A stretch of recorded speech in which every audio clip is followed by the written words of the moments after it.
culturas ancestrales consideran sagrada por sus efectos psicoterapéuticos. La fórmula para la elaboración del yagé o la ayahuasca fue patentada por Loren Miller de la International Plant Medicine Corporation. La compañía, este es uno de los casos, no es el único, la compañía Lucky Biotech ha patentado las plantas africanas Taumatin y Sendípico, solicitando incluso la patente de los propios países africanos donde existen estas plantas, es decir, los países de origen, lo que impediría su uso, en todo caso, si lo decidieran estas empresas, a los mismos nativos que la conocen y la usan, igual que el caso de los indios amazónicos con la ayahuasca, desde hace seguramente unos 5.000 años. W.R. Grace, es una empresa, tiene la patente por 18 años sobre el aceite de soja, pudiendo establecer un monopolio mundial sobre un subproducto de este aceite, que en realidad se conoce desde hace milenios en las culturas y en la cocina asiáticas. Dicha empresa busca también un monopolio mundial, busca monopolizar mundialmente el árbol del Neem con propiedades de pesticida natural, alegando que fue descubierto por ella, por esta empresa, cuando en realidad hay comunidades milenarias en la India que lo usan desde hace siglos y que seguramente son los que le han hecho descubrir a la empresa W. Grace digamos, las propiedades que tenían estas plantas. El desbordamiento que supone el ampliar el sistema de patentes, ya no a cosas materiales, sino a seres vivos y a biomateriales, que por su misma esencia impide la exigencia legal de una descripción completa y exhaustiva a la sociedad, no parece amilanar las solicitudes de patentamiento de sinapsis y material genético incluso del cerebro humano, sustancia del ADN, virus de células humanas de países del sur. Se ha tomado muestras de sangre, incluso muchas las empresas biotecnológicas a distintas tribus, por ejemplo, distintos nativos de África y de América. Todo esto se hace argumentando una futura y posible utilidad. A este ritmo, en un libro que se llama La dialéctica del iluminismo,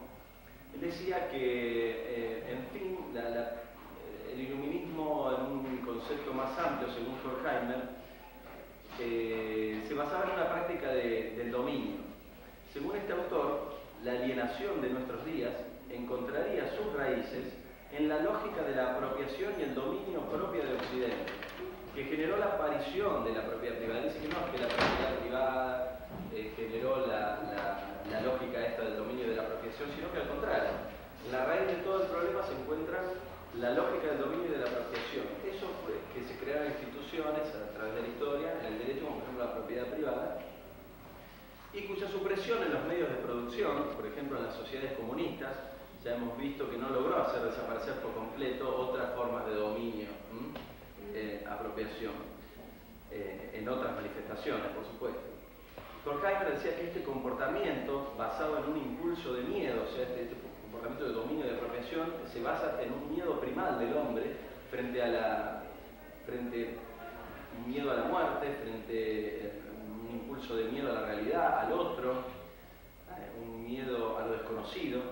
y que está en la base de estos ordenamientos, ¿no? Por ejemplo, jurídicos, como la propiedad privada y cientos de otros ordenamientos, que después, y otros mecanismos, que después el hombre no va desarrollando y que luego no puede evitar que se vuelvan en su contra, en una constante regresión que hace aparecer como constante progreso. Es decir, el hombre va diciendo que esto es un constante progreso, pero en realidad es una constante regresión lo que se está haciendo. Bueno, estas ideas, me parecen a mí, de Max Horkheimer, que tienen más de 30 años de antigüedad, a mí me permitieron buscar las profundas raíces de este actual proceso que hablábamos del patentamiento, del proceso de privatización que se está haciendo de la naturaleza y del ecosistema, y el consiguiente desconocimiento de los derechos y el dominio que se quiere hacer de culturas y de cosmogonías y valoraciones diferentes, como por ejemplo el de muchas comunidades indígenas, que han aportado un conocimiento colectivo en relación con la conservación de la naturaleza en la que ellos vivían. Otra filosofía que me parece que aporta mucho al problema, pues son pocas, en serio, las que pueden tener una aplicación a este problema, es la expuesta por Hans Jonas, un filósofo alemán también de origen judío, que murió en 1993, y quien desarrolló una filosofía de conciencia ecológica y de responsabilidad respecto a las generaciones futuras. Un concepto muy interesante. Keynes decía que en momentos en que los excesos de la tecnología y su uso imprudente son fundamentados en aras del provecho y del libre mercado, hay que pasar, según él, de una ética antropocéntrica del hombre a una ética planetaria y de una ética de la proximidad, es decir, de la ética entre contemporáneos nuestros, a una ética de las generaciones posteriores, las generaciones que van a venir y a las que le vamos a dejar un mundo sin